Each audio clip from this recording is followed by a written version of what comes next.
What's up, everybody, and thank you for tuning into this video. It's part of the series where I talk about the 11 life lessons that I've learned from traveling. Now, don't get me wrong, there's a lot more lessons that I've learned, but these are the ones that I thought were most important that I included in my book, which you can actually get for free on my website. I'll put a link down below. But today's life lesson is number 7. It's learn to back up your data. Like, this might sound like trivial, like it's not important, like, oh, it's on my phone, like I'll have it, it's on my computer. But technology fails, guys. It fails very often. When you need it the most, it fails on you. And I almost experienced it in a really bad way. So if you guys don't know, last summer I traveled 80 days across the United States. I pretty much drove my mom's Toyota Sienna around the country, brought my bike with me, was going from city to city, biking around, doing all kinds of things, went to a couple national parks, stuff like that. And last summer, when I was doing that, I took a lot of videos and stuff like that. And what happened is when I got back, after, if you don't know about technology, is if you have a hard drive and it's an old hard drive and you keep like downloading stuff and deleting and downloading and deleting, your computer slowly dies and it loses that ability to save that data.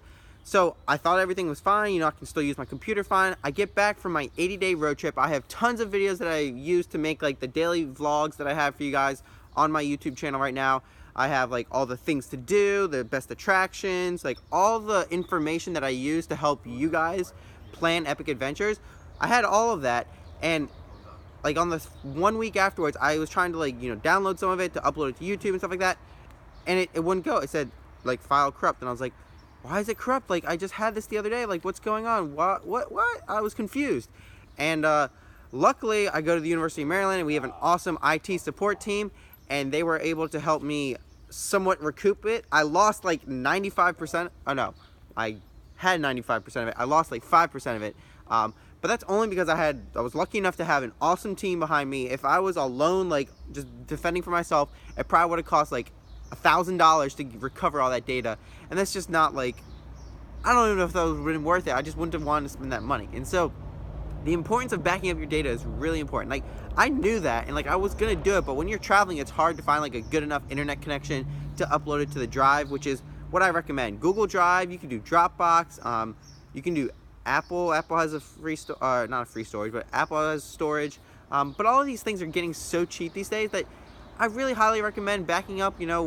If you take a lot of pictures in a day, every day, if you do a lot, like if you do a moderate amount, maybe every week or so, just think about it, like whatever you don't back up, you have the potential to lose. So if there's something you really want to save, back it up, and that's my recommendation.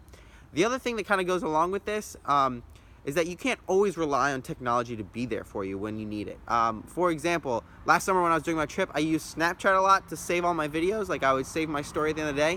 When I was in Yellowstone, I recorded the whole day on Snapchat, got to the end of the day, and Snapchat wouldn't open. It would open and then close, open and then close. And for the whole next day, I tried opening and closing it. Like, I tried opening it, but it would still just close, and I tried opening it and close, and by the end of the day, it still wouldn't work. The next day, I finally got it to work, but you know what happened after that? It had been more than 24 hours, so all of my videos were gone, and I lost all of it. So, with that being said, I really don't know 100% how to prevent that from happening, but I guess don't rely on an app. If you can, rely on the actual camera on your phone, which is what I'm doing this summer when I travel. But then again, my phone could always die or could get lost in the water or something like that. So I definitely recommend using something. I use Google Drive because if you're a college student, you might have the benefit of unlimited storage through your university. So you'd want to check that out. And then I would recommend downloading Google Photos, because Google Photos is free for everybody, and you can automatically sync your photos when you have a Wi-Fi connection or a strong enough phone connection. So that's something I recommend everybody does because it's free to everyone.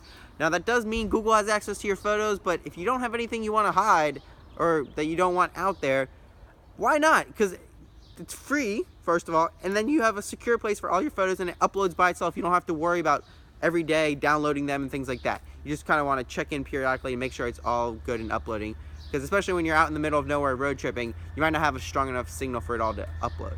But with that being said, that's pretty much the basics of the importance of backing up your data. Definitely use Google Drive. Google Photos is free. You want to use that. But other than that, that's pretty much it. So if you guys have any questions about uploading or backing up data, anything like that, I'm here to help you. That's why I make these videos. So leave a comment down below, find me on Facebook, whatever floats your boat. You're also going to want to check out the Young Travelers Movement, which is where I share all the tips and tricks, and we all share about our different experiences and the motivation that we have to travel, to learn about ourselves, the world around us, and things like that. So I'll put a link to the Young Travelers Movement Facebook page down below as well. And then until next time, I hope that you really got some value or were entertained from this. Can share it with somebody else who could get value from it. And then I'll catch you on the next video. High five!